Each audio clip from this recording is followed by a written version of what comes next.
কৃষ্ণ জয়গুৰু শংকৰ যিহেতু আমাৰ শ্ৰীমন্ত শংকৰদেৱ বাৰ্ষিক অধিৱেশন ভাগক লৈ আমাৰ জামুগুৰি হাটলৈ এক পদযাত্ৰাৰে দুজন বাপ আমাৰ অধিৱেশনস্থলীত উপস্থিত হৈছে। কালি আপোনালোক সবেই ভিডিঅ' পাইছে। বাপ দুজনৰ লগত মই আজি উপস্থিত আছোঁ। কৃষ্ণ বাপ দুজন বাপেই সুদূৰ লখিমপুৰৰ পৰা, লখিমপুৰ ক'ৰ পৰা আহিছে আপোনালোক?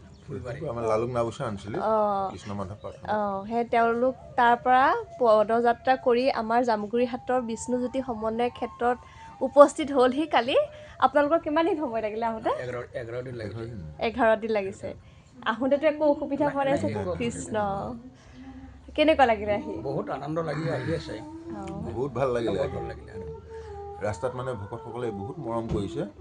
আমি সেইখিনি মৰমৰ কাৰণে আমি দুখ কষ্ট সকলো পাহৰি গ'লো নহয়। আমি আহোঁতে যিসকলৰ বাপসকলৰ ঘৰতে আছিলোঁ, আমি তেখেতসকলৰ নামকেইটা অকণমান ক'ব বিচাৰিছোঁ। আমি প্ৰথমতে ৰোহিণী বৰুৱা বুলি, আমি বৰা হাৰমতি প্ৰাথমিক গুটিবাৰী প্ৰাথমিকত আমি থাকিলোঁ। তাৰপিছত আহি আমি এইটো নাৰায়ণপুৰত থাকিলোঁ, অশ্বিনী বৰাৰ গৃহতে। তাৰে পিছত আহি আমি তাৰ পৰা আহি নাৰায়ণপুৰৰ পৰা আহি আমি থাকিলোঁ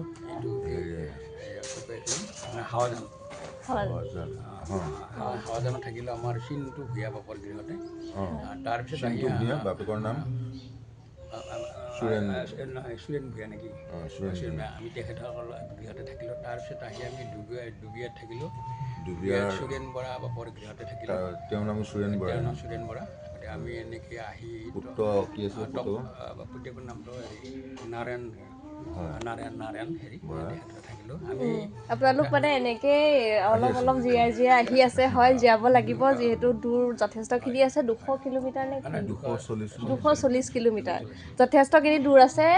তেওঁলোকে দূৰক নেওচিও ভাগৰক নেওচিও আমাৰ এই অধিৱেশনস্থলীত যি দ্বিতীয় বৈকুণ্ঠপুৰী তাত আহি উপস্থিত হৈছেহি।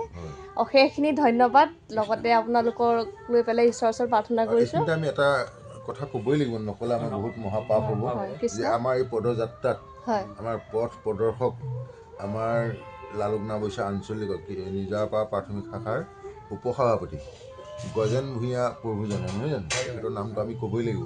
তেখেতে সম্পূৰ্ণ আমাক মানে তেখেত ৰোড কিং, আমাৰ পথ প্ৰদৰ্শক দেখুৱাইছে।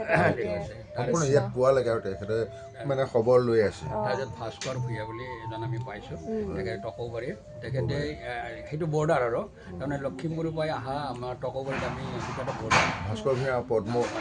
ভাস্কৰ ভূঞাই আমাক আকৌ এইফালে ৰাস্তাটো দিছে পদ্মনাথ, তেখেতৰ গৃহতে থাকিলোঁ। আহি বিশ্বনাথ চাৰিআলিত থাকি আমাৰ আকৌ বেলেগ আনন্দ লাগি গ'ল। যিমান মানে ওচৰ চাপি আহি আছে অধিৱেশনস্থলীত, যিমান ওচৰ চাপি আছে তেওঁ মানে আনন্দ বাঢ়িছে, কোনো মানে ভাগৰৰ কথা নাই। বিশ্বনাথ চাৰিআলিৰ মানে আঞ্চলিকৰ নামঘৰ যাওঁ নামত সেৱা বাহিনী যথেষ্ট আদৰণি জনালে। তাৰপিছত আমাৰ এটা বিষ্ণুদূত এজন আহি পেলাই আমাক চাওঁ যে বিষ্ণুদূতৰ নাম হ'ল আনন্দ কোচ বাপজনে লৈ যে আমাক 2 নিশা ৰাখিছে, আহিবই নিদিয়ে, কান্দা লাগি দিছে। তাৰপিছত আকৌ আনন্দ কোচৰে বন্ধু মানে তেখেতৰে গড়ে হাগি এখন বিৰাট গাঁও, মানে প্ৰায় 2000-2500 গৃহস্থী আছে, কিন্তু এটাই নামঘৰ, সুন্দৰ একতাৰ মাজত আছে। আমি তাতে থাকি আমাৰ আকৌ ভাল লাগি গ'ল যে তাতে বোলে আগতে গড়ে ৰাইনৈ মানে বেছিকৈ খোজ কঢ়াৰ কাৰণে সেইটোকে জেগাটিৰ নাম গড়ে হাগি।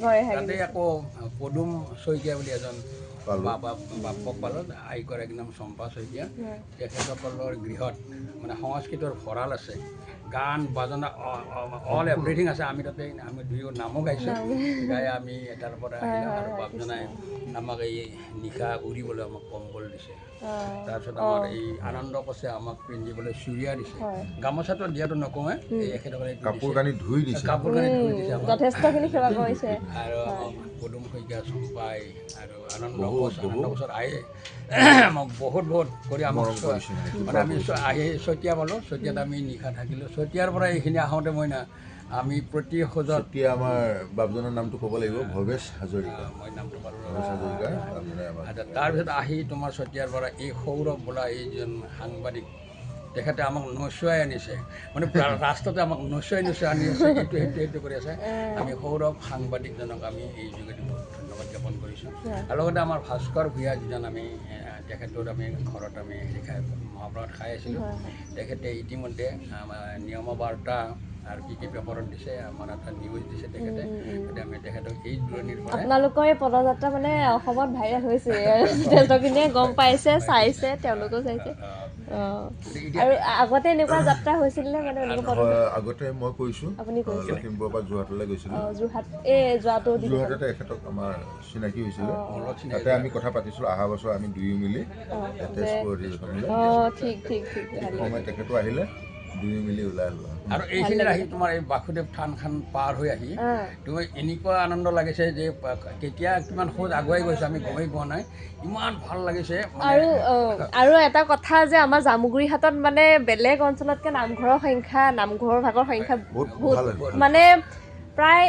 1 কিলোমিটাৰতকৈ কমেই হ'ব প্ৰতিটো 1 কিলোমিটাৰ ডিষ্টেঞ্চতে নামঘৰ আছে মেইন ৰোডৰ কাষতে আছে নামঘৰ ভকতসকলো মানে ৰাস্তালৈ ওলাই আহিছে একেবাৰে ঘটি পানী ধূনা লৈ ৰাস্তাটো মানে বাবাইসকলে ভাবিছে ৰৈ আছে আৰু দুজন ভকতে ইমান দূৰৰ পৰা খোজকাঢ়ি আহিছে ভগৱান আহিছে কিজানি বুলি ভাবি মনত একদম দৌৰা দৌৰি কৰিছে আৰু তাতে এই গাঁওখন দেখি ভাল লাগিছে বহুতো বাপে বেয়াও পাইছে কিজানি তেখেতসকলে আমি সেৱা ধৰিছোঁ যে আমি সময় তাকৰ নহয় জানো তেখেতসকলে ঘৰৰ পৰা চিঞৰিছে আমি যাব পৰা নাই তেখেতলোকে দিয়া বস্তু আমি গ্ৰহণো কৰিব পৰা নাই চাহ খাব পানী দিছে কিবা কৰিছে আমি আৰু বাটতে এই প্ৰিয়ংকা বুলি প্ৰিয়ংকা কি লিখে ছোৱালীজনীয়ে মানে আমাক ৰাস্তাত দেখা পাই ঘৰলৈ দৌৰি মানে গাড়ী লৈ আহিছে তেওঁ আহি মানে পূৰা ৰেডি কৰিছে বাটতে একদম পানী চানী দি থৈ দিছে আমি চাহ পানী নোখোৱাকৈ আহিব জামুগুৰিহাটৰে প্ৰিয়ংকা নামটো প্ৰিয়ংকা আৰু কি উপাধিটো নাজানিলোঁ আৰু এইখিনিত আহি মানে এই ৰাস্তাটোত তোমাৰ পদ্ম হাজৰিকাৰ এলেকাত যেতিয়া সোমালোঁ আমাৰ গা নটন বটন লাগি পদ্ম হাজৰিকা আমি এম এল এ ডাঙৰীয়াক আমি যথেষ্ট সেৱা জনাইছোঁ বাপে এই অধিৱেশনখনৰ যিটো নেতৃত্ব দিছে এই নেতৃত্ব সবল নেতৃত্ব দিছে আৰু তেখেতৰ গৃহতে আমাৰ প্ৰায় পদাধিকাৰ আদি কৰি সকলো তেখেতৰ গৃহতে থাকিব বুলি আমি যোৱাকালি গম পাইছোঁ গতিকে বাপে আমি অশেষ ধন্যবাদ জ্ঞাপন কৰিছোঁ আৰু আজি দেখা পাম বুলি আমি আশা কৰি আছোঁ দেখাই নাই আৰু আহি ইয়াতে যিটো আদৰণি সমিতি আমাৰ আদৰণি জনালে আমি কল্পনা কৰিব নোৱাৰা আমাৰ কান্দান ওলাই গৈছে আৰু সেইটোৱে তুমি ধৰি ৰাখিছা আমাক আমি আজি মোবাইলত পাইছোঁ তোমালৈ আমি ধন্যবাদ জ্ঞাপন কৰিছোঁ জয় গুৰু শংকৰ।